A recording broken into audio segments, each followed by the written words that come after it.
마태복음 13장 18절부터 23절까지 돌아가면서 한 절씩 읽겠습니다. 그런즉 씨 뿌리는 비유를 들으라.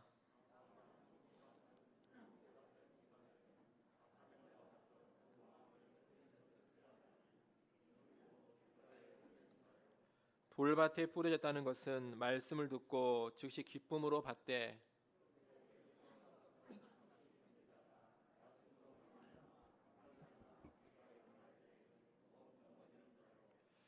가시떨기에 뿌려졌다는 것은 말씀을 들으나 세상의 염려와 재물의 유혹에 말씀이 막혀 결실하지 못하는 자요.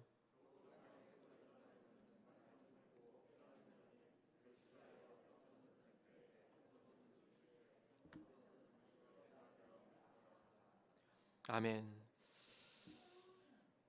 우리는 천국 비유 가운데 씨 뿌리는 비유를 계속해서 보고 있습니다. 예수님께서는 이 씨 뿌리는 비유에서 네 종류의 땅을 말씀하십니다. 그 중에 첫 번째가 길가입니다. 우리가 지난주에 이 길가를 살펴봤습니다.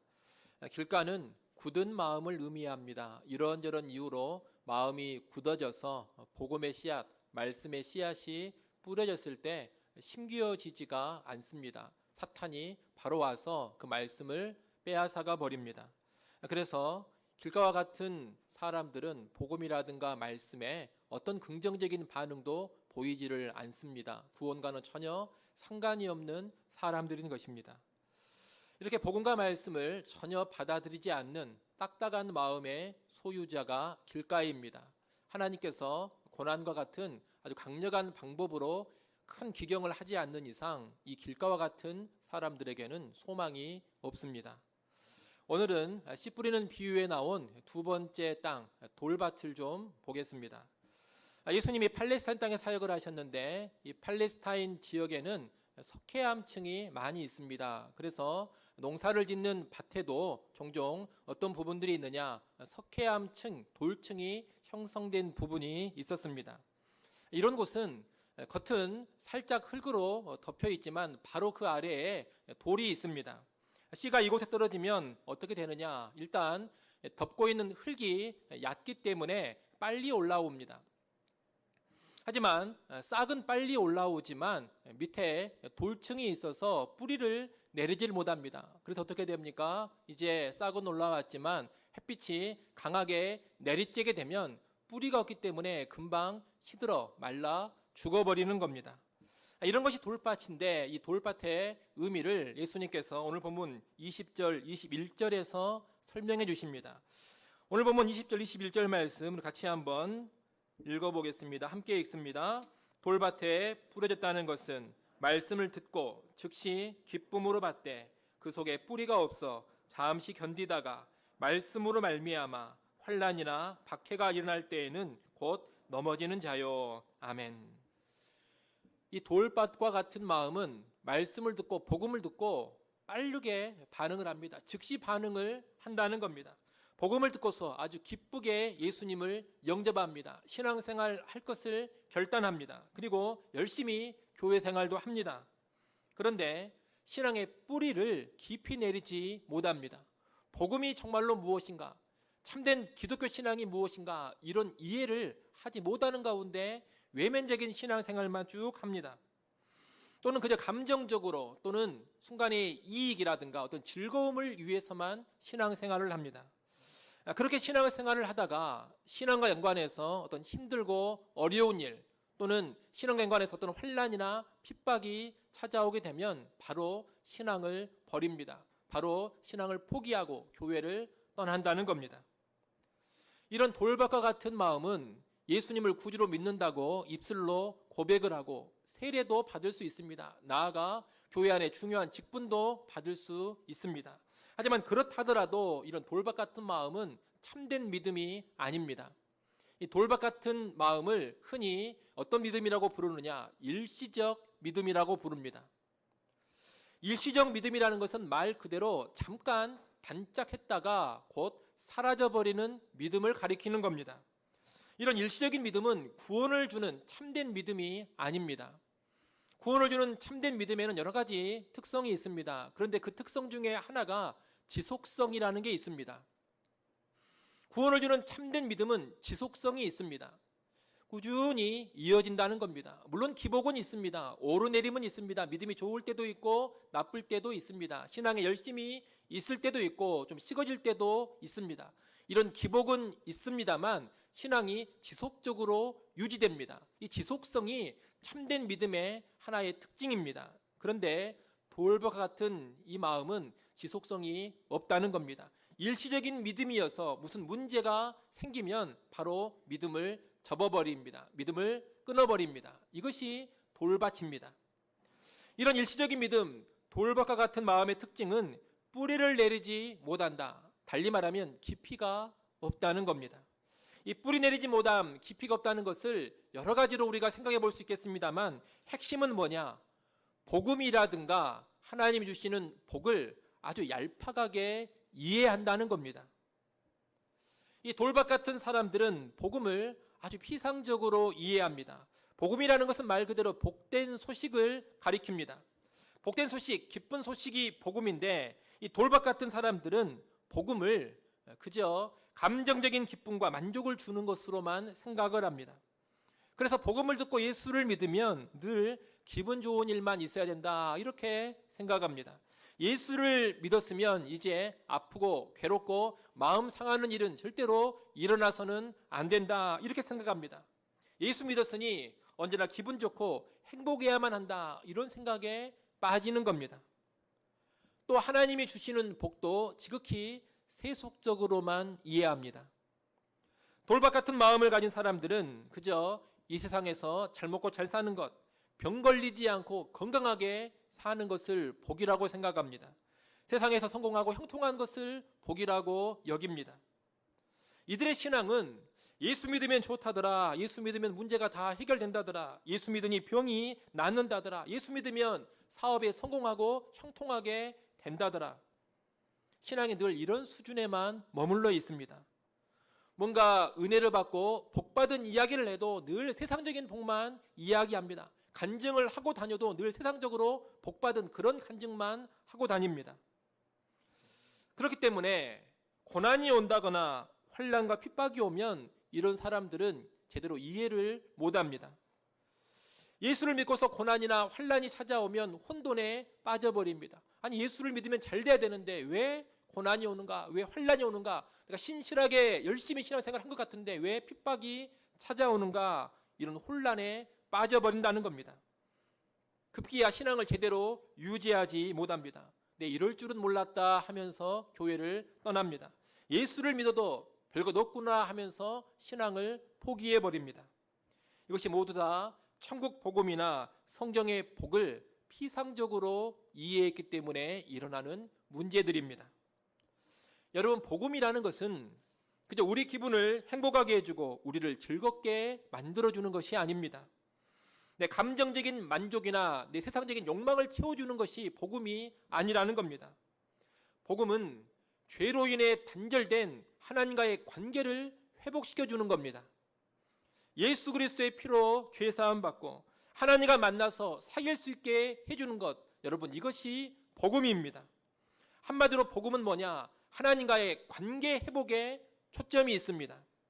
하나님과의 깨진 관계를 회복시켜주고 이제 하나님과 바른 관계를 맺게 해주는 것, 여러분 이것이 복된 소식, 기쁜 소식, 복음이라는 겁니다. 성경이 말하는 진정한 복도 무슨 부자 되고 건강하게 되는 것이 아닙니다. 세상에 사는 일들마다 다 형통하고 승승장구하는 게 복이 아닙니다. 뭐가 복이냐? 성경은 하나님과 가까워지는 것이 복이라고 합니다. 하나님께 가까이함이 내게 복이라. 시편은 그렇게 이야기합니다. 반대로 뭐가 저주입니까? 하나님과 멀어지면 그것이 곧 저주입니다. 고난이 있다 하더라도 그 고난을 통해서 하나님과 가까워지고 있으면 그것은 복입니다. 가난과 질병이 있다 하더라도 가난과 질병으로 인해서 더 낮아지고 겸손해지고 내가 하나님을 더 의지하게 되고 내가 하나님께로 더 가까이 나아가게 된다면 그것이 복입니다. 그런 것은 복된 고난이요, 복된 가난이요, 복된 질병입니다. 반대로 아무리 돈이 많고 건강해도 하나님과 멀어져 있으면 그것은 곧 저주입니다. 편하고 안락한 삶 가운데서 참 좋다 이러면서 하나님 없이도 살 것 같고 하나님과 멀어지고 있으면 그것이 저주라는 겁니다. 저주의 돈이 되고 저주의 편안함이 되고 저주의 건강이 되는 겁니다. 그런 의미에서 복음은 뭐냐? 참된 복을 주는 겁니다. 하나님께 나갈 수 있게 해주고 하나님과 만나고 사귀는 복을 누릴 수 있게 해주는 것이 복음입니다. 이 복음은 또한 십자가의 복음입니다. 잘 아시는 것처럼 복음의 핵심에는 고난의 십자가, 죽음의 십자가가 있습니다. 그리스도는 십자가의 고난을 통해서 대속의 구원을 이루셨습니다. 또 그리스도는 십자가의 죽음을 거쳐서 부활의 영광을 누리셨습니다. 십자가로 구원이 이루어지고 십자가로 놀라운 영광이 주어집니다. 이렇게 복음의 핵심에 십자가가 있기 때문에 흔히 복음을 뭐라고 부르느냐? 십자가의 복음이라고 부르는 겁니다. 이 십자가의 복음은 고난 없이는 온전한 구원이 이루어지지 않고 고난 없이는 영광이 주어지지 않는다라는 것을 가르쳐 줍니다. 여러분, 고난 없이 구원이 없고 고난 없이 영광이 없다. 이것이 성경의 원리고 하나님의 원리입니다. 이 성경의 원리, 하나님의 원리를 너무나도 잘 보여주는 것이 십자가의 복음입니다. 그래서 이 십자가의 복음을 바로 아는 사람들은 이 땅을 살아갈 때 고난을 회피하지 않습니다. 고난을 기쁨으로 받아들입니다. 환난과 핍박을 싫어하지 않습니다. 환난과 핍박을 기꺼이 받아들이고 감내냅니다. 왜 그렇습니까? 그 고난을 통해서 우리의 구원이 온전해져 가고 그 고난을 통해서 놀라운 영광을 누린다라는 것을 알기 때문입니다. 그래서 고난과 환난과 핍박을 이상하게 여기지 않습니다. 오히려 기쁘게 여기면서 환영하며 감당해 간다는 겁니다. 물론 우리가 복음을 듣고 예수를 믿으면 인생의 문제를 하나님이 해결해 주시는 그런 일들이 있습니다. 건강하게도 해주시고 병을 치유하게도 해주십니다. 또 하는 일이 잘되게도 하시고 형통케도 해주십니다. 하나님께서 그런 일을 허락하신다는 겁니다. 그런 일이 전혀 없는 게 아닙니다. 그런 일이 의외로 많이 있습니다. 또 그런 일을 통해서 어떤 사람이 처음으로 신앙을 갖기도 하고 그런 일을 통해서 이미 신앙을 가지고 있는 사람들이 더욱더 열심 있는 신앙생활을 하기도 합니다. 그렇기 때문에 무슨 건강이라든가 세상의 성공이라든가 형통 이런 것을 무조건 거부하고 다 부정해버릴 것은 아닙니다. 하지만 그럼에도 불구하고 우리가 뭘 알아야 되느냐? 재물이나 건강, 세상사의 성공이나 형통은 결코 본질적인 복이 아니라는 겁니다. 그런 것들은 참된 복이 아닙니다. 신앙생활의 핵심이 아닙니다. 신앙생활의 부수적인 것에 지나지 않습니다. 있어도 그만이요, 없어도 그만입니다. 건강이나 재물을 우리에게 하나님이 허락하신다면 감사히 받아서 누리면 될 것입니다. 하지만 주지 않는다 해서 복받지 않은 것이 아닙니다. 그런 것을 주시지 않는다 하더라도 얼마든지 예수 안에서 만족스럽고 복된 삶을 살아갈 수가 있는 겁니다. 여러분, 기독교의 복음을 그저 부와 건강의 복음, 그저 번영의 복음으로만 알고 있는 것은 수박 겉핥기식으로 복음을 이해하고 있는 겁니다. 우리는 더 들어가야 됩니다. 복음을 제대로 알고 깊이 이해해야 합니다. 복음을 통해 주고자 하시는 진정한 복이 무엇인지를 알아야 합니다. 복음이 십자가의 복음이라는 것도 알아야 합니다. 고난과 환난의 유익을 알아야 되고 고난이 축복이 되는 이 고난의 놀라운 신비도 알아야 합니다. 고난 후에 놀라운 영광도 볼 줄 알아야 합니다. 그런 깊이가 있어야지만 믿음이 제대로 된 겁니다. 우리는 복음을 참으로 피상적으로 이해했던 돌박 같은 마음의 사람들을 요한복음 6장에서 찾아볼 수가 있습니다. 요한복음 6장에 보면 일단의 무리가 등장을 합니다. 이 무리가 예수님을 열렬히 따라다녔습니다. 예수님을 좋아했습니다. 예수님이 말씀을 가르치면 그 말씀도 아주 즐겁게 잘 듣고 배웠습니다. 한 번은 예수님께서 이 많은 무리에게 오병이어의 기적을 행하셨습니다. 보리떡 5개와 물고기 2마리로 5,000명이 넘는 많은 사람들을 아주 배불리 먹여주셨습니다. 놀라운 기적으로 무리를 배부르게 해주신 겁니다. 그러자 이 무리는 기뻐 뛰면서 예수님을 왕으로 모시려고 합니다. 여러분, 그 시대가 정말로 먹고 살기 힘든 시대입니다. 근데 그렇게 먹고 살기 힘든 시대에 예수님이 기적적으로 배부르게 먹여주시니 얼마나 기뻤겠습니까? 또 얼마나 황홀했겠습니까? 예수님만 모시면 한평생 걱정 없이 살 것 같습니다. 우리가 예수님만 왕으로 모시면 이제 먹고 사는 문제는 완전히 해결되겠다. 이분만 왕으로 모시면 이제 세상에서 원 없이 배불리 먹고 살 수 있겠다. 이런 생각에 빠진 겁니다. 이런 생각으로 예수님을 붙들어다가 자기들의 왕으로 삼고자 했다는 겁니다. 하지만 예수님은 이들을 바로 피해버리십니다. 무한대로 떡을 공급해주는 그런 왕이 되어달라는 많은 무리의 요구를 거절하신 겁니다. 예수님은 피하셨지만 이 무리가 쉽게 포기합니까? 한번 배부른 것을 맛본 이 무리는 끝까지 예수님을 따라옵니다. 예수님께서 무리를 떠나서 바다 건너편으로 가버리셨습니다. 근데 이 무리가 수소문을 합니다. 예수님이 어디로 갔는지를 조사를 합니다. 그래서 배 타고 바다 건너로 갔다라는 것을 알고 자기들도 배를 타고 예수님을 따라옵니다. 얼마나 놀라운 열심입니까? 이렇게까지 따라오자 예수님께서 이들을 향해 본질적인 복음을 선포하십니다. 예수님 먼저 뭐라고 말씀하시느냐? 너희가 나를 찾는 것은 떡을 먹고 배불렀기 때문이다. 그렇게 말씀하십니다. 그러면서 썩을 양식을 위해서 일하지 말고 영생하도록 있는 양식을 위하여 일하라. 이렇게 꾸짖습니다. 다시 말하면 너희는 그저 이 땅의 것을 많이 얻어먹고 싶어서 나를 따라오고 있구나.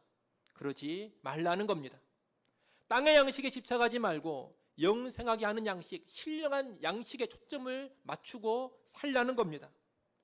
이어 예수님은 자신의 십자가의 죽음을 염두에 두시면서 내가 생명의 떡이니 내 살을 먹고 내 피를 마시는 자가 영생을 누릴 수 있을 것이라고 가르치십니다.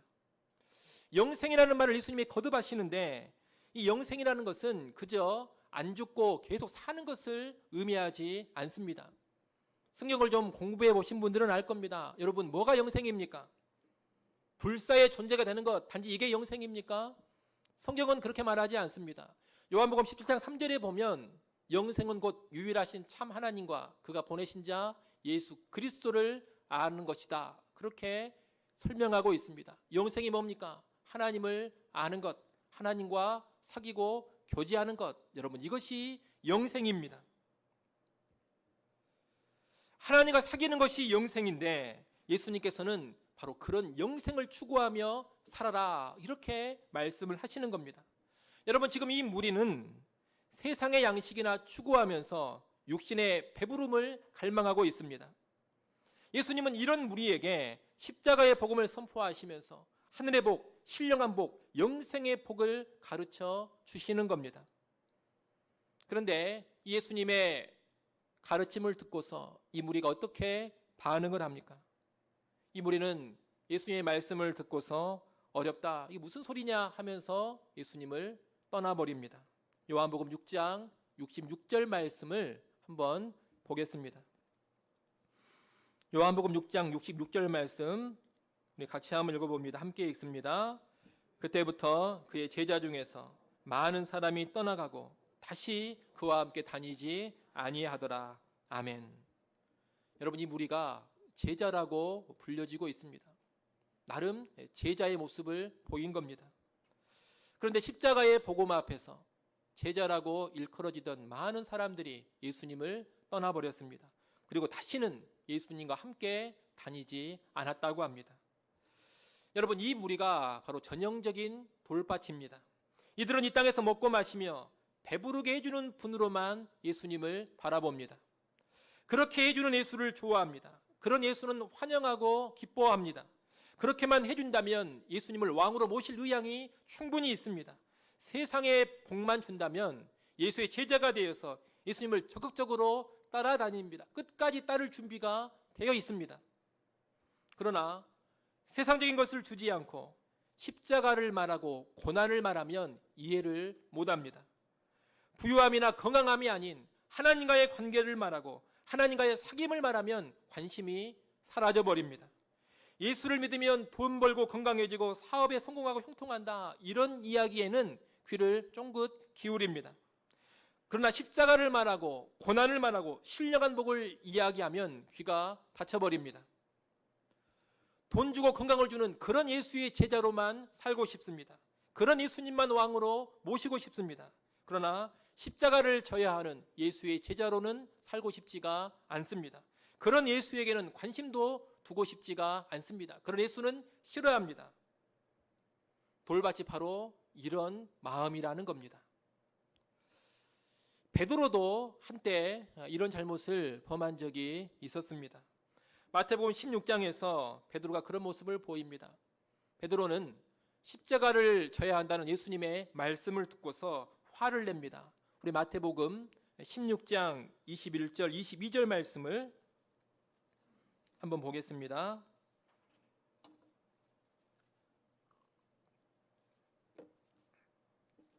마태복음 16장 21절 22절 우리 함께 읽겠습니다. 같이 읽습니다. 이때로부터 예수 그리스도께서 자기가 예루살렘에 올라가 장로들과 대제사장들과 서기관들에게 많은 고난을 받고 죽임을 당하고 제3일에 살아나야 할 것을 제자들에게 비로소 나타내시니 베드로가 예수를 붙들고 항변하여 이르되 주여 그리마옵소서, 이 일이 결코 주께 미치지 아니하리이다. 예수님께서 자신의 고난과 죽음에 관하여 말씀하셨습니다. 십자가를 언급하신 겁니다. 십자가의 복음을 이야기하셨습니다. 그러자 베드로가 어떻게 반응합니까? 예수를 붙들고 항변했다고 합니다. 이 항변했다라는 말은 아주 심하게 꾸짖다, 강하게 책망하다, 이런 뜻입니다. 여러분, 베드로가 스승이 아닙니다. 제자입니다. 제자인 베드로가 십자가를 말하는 예수님을 향해서 이렇게 화를 내면서 강하게 꾸짖었다는 겁니다. 제자인 베드로가 왜 이렇게까지 하고 있습니까? 베드로가 도저히 받아들일 수 없는 이야기였기 때문입니다. 베드로는 아직까지는 세상의 안락함과 부귀영화를 추구하면서 예수님을 따르고 있었습니다. 예수님을 잘 따라가면 세상의 부귀영화를 다 누릴 수 있을 것이다. 예수님만 잘 따라가면 내가 세상에서 최고의 권력자가 될 것이다. 이런 기대를 가지고 그런 마음으로 예수님을 따라왔던 겁니다. 그런데 예수님께서 고난을 말하고 내가 죽는다, 이런 이야기를 하니 용납이 안 되는 겁니다. 내가 어떻게 예수님을 지금까지 따라왔는데 죽고 끝나버린단 말인가? 십자가에서 죽는 예수를 도저히 받아들일 수가 없었습니다. 화가 났습니다. 그래서 감히 예수님을 꾸짖고 책망까지 한 겁니다. 예수님은 이런 베드로를 향해서 이어지는 마태복음 16장 23절에서 사탄아 내 뒤로 물러가라, 아주 엄하게 오히려 더 꾸짖습니다. 사탄아 내 뒤로 물러가라 하셨는데 베드로가 사탄이라는 말은 아닙니다. 십자가와 고난을 거부하는 그 태도가 사탄적인 생각이라는 겁니다. 우리는 여기서 고난을 거부하고 십자가를 회피하는 태도, 세상의 편안함과 안락함만을 추구하는 태도가 사탄적이라는 것을 알게 됩니다. 그런 생각에 붙들려서는 사탄에게 매이는 삶을 사는 것이고, 그런 생각에 빠져 있어서는 절대 구원에 이르지 못하는 겁니다. 우리가 전에 길가와 같이 굳은 마음을 봤습니다. 이 길가와 같이 굳어버린 마음은 복음의 씨가 뿌려졌을 때 이 복음의 씨를 사탄이 바로 채가버립니다. 바로 빼앗아 버린다는 겁니다. 그런데 돌밭과 같은 마음에서는 그렇게는 안 합니다. 돌밭과 같은 마음에서는 사탄이 어떻게 역사하느냐? 복음을 심기어지게는 하는데 이 복음을 변절시켜버립니다. 복음을 왜곡시켜버립니다. 세상 것이나 잔뜩 누리게 해주는 것이 복음인 것처럼 복음을 바꾸어 버린다는 겁니다. 거짓 복음으로 만들어 놓고 거짓 복음으로 만족하게 합니다. 세상의 번영만을 보장해주는 거짓 복음을 붙잡고 살게 합니다. 그래서 결국 망하게 합니다. 예수는 믿는다고 하고 교회는 다닌다고 하는데 썩어질 것만 추구하다가 결국 망하게 만들어버리는 겁니다. 여러분, 세상의 번영을 최고로 치는 이런 사탄적인 생각을 내치지 않고서는 절대 구원에 이르지 못합니다. 거짓 복음에 빠져 있는데 어떻게 구원을 받을 수가 있겠습니까? 감사하게도 이 베드로는 나중에 변화가 됩니다. 베드로가 돌박 같은 모습을 보인 것은 일시적인 연약함이었습니다. 그는 돌박 같은 사람으로 끝나지 않습니다. 베드로는 본질상 택함받은 백성입니다. 그리고 참된 믿음을 가지고 있는 사람입니다. 그래서 돌박 같은 모습이 잠깐 나타나기는 했지만 주님께서 그를 붙잡아 주시고 그를 변화시켜 주십니다. 그리고 결국 이 베드로를 주께서 어떤 사람으로 세우시느냐? 고난도 기쁨으로 감당할 수 있는 사람, 환난과 핍박도 기꺼이 받아들일 수 있는 사람으로 세우십니다. 십자가의 복음을 제대로 알고 십자가의 복음에 깊이 뿌리 내리는 사람으로 바꾸시고 세워주신 겁니다. 이제 복음서를 지나 사도행전으로 가보면 이 베드로가 전혀 다른 모습을 보여줍니다. 베드로는 예수의 이름을 위해 능력받는 것을 기뻐합니다. 예수님을 위해 채찍질을 당하고 옥에 갇히는 일도 기쁨으로 감수합니다. 후에 베드로가 베드로 전서라는 편지를 쓰는데 이 베드로 전서를 보면 고난, 환난, 핍박에 대해서 얼마나 긍정적으로 말하고 있는지 모릅니다. 우리 베드로전서 4장 12절부터 16절 말씀을 한번 보겠습니다. 베드로전서 4장 12절부터 16절까지 우리 함께 읽어보겠습니다. 긴 말씀인데 천천히 한번 읽어보겠습니다. 같이 읽습니다. 사랑하는 자들아, 너희를 연단하려고 오는 불시험을 이상한 일 당하는 것 같이 이상히 여기지 말고 오히려 너희가 그리스도의 고난에 참여하는 것으로 즐거워하라. 이는 그의 영광을 나타내실 때 너희로 즐거워하고 기뻐하게 하려 함이라. 너희가 그리스도의 이름으로 치욕을 당하면 복 있는 자로다. 영광의 영 곧 하나님의 영이 너희 위에 계심이라. 너희 중에 누구든지 살인이나 도둑질이나 악행이나 남의 일을 간섭하는 자로 고난을 받지 말려니와 만일 그리스도인으로 고난을 받으면 부끄러워하지 말고 도리어 그 이름으로 하나님께 영광을 돌리라. 아멘. 여러분, 십자가를 져야 한다던 예수님께 항변을 냈던 베드로가 얼마나 놀랍게 바뀌어져 있습니까? 얼마나 놀랍게 변화되었습니까? 고난을 이상하게 여기지 말라고 합니다. 오히려 기뻐하고 즐거워하라고 합니다. 예수 이름으로 치욕을 당하면 복이 있는 자라고 합니다. 예수님 때문에, 신앙 때문에 고난을 당하는 그 사람 위에는 영광의 영이 임재해 있다고 합니다. 고난, 환난, 핍박을 당하면 하나님께 영광을 돌리라고 합니다. 감사하고 찬양을 올리라는 겁니다. 이 말씀을 보면 베드로가 고난, 환난, 핍박을 엄청난 복으로 여기고 있다는 것을 알게 됩니다. 돌박 같은 마음이 전혀 아닙니다. 베드로는 참된 믿음의 사람이기에 결국 이런 모습을 보여주는 겁니다. 여러분, 참된 믿음의 사람은 십자가의 복음을 반드시 바르게 깨닫고 그 십자가의 복음 안에서 뿌리를 내리게 됩니다. 잠시 돌덩어리 같은 것들이 뿌리 내리는 일을 막을 수 있습니다. 신앙의 초기에, 믿음의 초기에 그럴 수는 있습니다. 하지만 성령께서 참된 믿음을 가진 사람의 심령 안에 있는 그런 돌들을 반드시 제거해 주십니다. 뿌리 내리는 것을 막는 돌을 제거하신다는 겁니다. 십자가의 복음을 어느 순간에 깨닫게 하시고 무엇이 진정한 복인지를 알게 해 주십니다. 신령한 복을 간절히 사모하도록 바꾸어 주십니다. 그러면서 뿌리를 깊게 내리게 하시고 이제 환난과 핍박도 기꺼이 감수하는 사람으로 세워주시는 겁니다. 성령께서 그렇게 해주십니다. 오늘 저와 여러분에게 성령이 행하시는 그런 은혜가 꼭 있기를 소원합니다. 여러분, 교회 안에 있으면서 그저 세상적인 복이나 추구하지 마십시오. 하나님과의 관계는 무시해버리면서 그저 세상적으로, 인간적으로 뭐 얻을 것 없는가, 뭐 누릴 것 없는가, 이런 관심에만 빠져있는 신앙생활을 하지 마십시오. 고난을 싫어하고 환난과 핍박을 부정적으로 보는 시야에서 벗어나십시오. 십자가의 복음을 깊이 이해하십시오. 그리고 십자가의 정신, 십자가를 지고 나를 십자가에 못 박는 그런 삶으로 살아가십시오. 십자가의 복음을 제대로 아는 사람은 얻는 기쁨만 있는 것이 아니라 잃어버리는 기쁨도 있다는 것을 알게 됩니다. 십자가의 복음을 제대로 알게 된 사람은 살아가는 기쁨만 있는 것이 아니라 죽어지는 기쁨도 있다는 것을 알게 됩니다. 사랑받는 기쁨만 있는 것이 아니라 미움받는 기쁨도 있다는 것을 알게 됩니다. 그리고 잃어버리는 기쁨이 얻는 기쁨보다 더 높고, 죽어지는 기쁨이 사는 기쁨보다 더 고귀하고, 미움받는 기쁨이 사랑받는 기쁨보다 훨씬 더 깊다라는 것을 알게 됩니다. 십자가의 복음 안에서 그것을 아는 겁니다.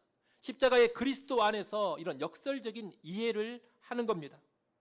하나님의 은혜와 성령의 도우심으로 우리가 이런 이해로 나아갈 수 있기를 바랍니다. 성령의 도우심으로 참된 믿음의 사람답게 바로 설 수 있기를 소원합니다. 끝으로 참된 믿음의 소유자였던 사도 베드로가 줬던 좀 전에 그 권면을 다시 한번 우리가 읽고 마쳤으면 합니다. 베드로전서 4장 12절 16절입니다. 이 말씀에 진심으로 아멘하는 마음으로 함께 읽기를 바랍니다. 우리 함께 읽습니다. 사랑하는 자들아, 너희를 연단하려고 오는 불시험을 이상한 일 당하는 것 같이 이상히 여기지 말고 오히려 너희가 그리스도의 고난에 참여하는 것으로 즐거워하라. 이는 그의 영광을 나타내실 때 너희로 즐거워하고 기뻐하게 하려 함이라. 너희가 그리스도의 이름으로 치욕을 당하면 복 있는 자로다. 영광의 영 곧 하나님의 영이 너희 위에 계심이라. 너희 중에 누구든지 살인이나 도둑질이나 악행이나 남의 일을 간섭하는 자로 고난을 받지 말려니와 만일 그리스도인으로 고난을 받으면 부끄러워하지 말고 도리어 그 이름으로 하나님께 영광을 돌리라. 아멘. 기도하겠습니다. 하나님 아버지, 예수님을 통해 세상적인 복이나 얻으려 하고 땅의 영광만을 누리려 하는 얄팍한 신앙생활을 버리게 하여 주시옵소서. 돌박 같은 마음이어서 환난과 핍박 앞에 다 시들어버리고 죽어버리는 신앙이 되지 않게 하여 주시옵소서. 우리에게 은혜를 베풀어 주셔서 십자가의 복음을 바로 깨닫게 하여 주시옵소서. 십자가의 복음을 바로 알고 십자가의 복음으로 깊이 뿌리 내리게 하여 주시옵소서. 그 어떤 환난 핍박이 오더라도 기쁨으로 감당할 수 있는 참된 믿음의 소유자들이 되게 하여 주시옵소서. 예수님의 이름으로 기도드리옵나이다. 아멘.